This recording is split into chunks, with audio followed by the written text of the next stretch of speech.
before 5 days or after 5 days na dito na yung roller skate ko, i-unbox ko siya dito sa YouTube channel ko na.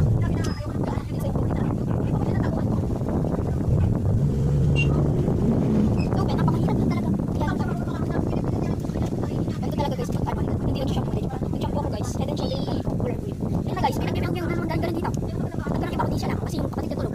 Ay, Diyos ko. Ay, yung kapatid niya pala sa kapatid. Kabukanan natin, siya lang yung madlag sa kanya.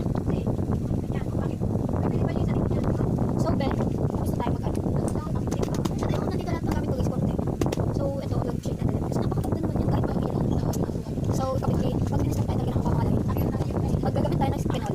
Kaya naman to guys, pero ilalagay lang siya. Hiningi ko, nanghingi lang ako. Hindi lahat sa akin. Nanghihingi lang ako sa natin. Siyempre, tikit-tikit lang mga gamit.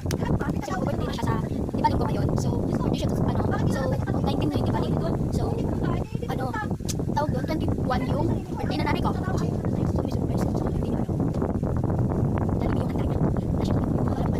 Jollibee yung, niya. Jollibee yung handa. Ay, hala. Perfect naman natin. So, guys, konting dumi lang yung nakuha ko. So, maganda talaga pag lumagyan sa mga live. Kasi kahit mag-make-up ka, kahit mag-ano ka, hindi ka muna mag-wash, halimbawa lasing ka sa make-up ka. So, yun. Wala na ako. Kaya kahit lasing ka, or kahit lasing ka, tapos naka-make-up ka, nakalimutan mo mag-unready ng face mo. Pwede mo pa siya bukas. Hindi ka magkakatigyawan ng mga live. Tignan nyo sa mga video ko, ang dami ko ng make-up, pero yan guys, walang katigyawan-tigyawan yung mga live. Una guys, nagkatigyawat ako dito. Hindi pa ako gumagamit ng ganito mga live. Is una lang yun, first. Diba? So, yun guys, dahil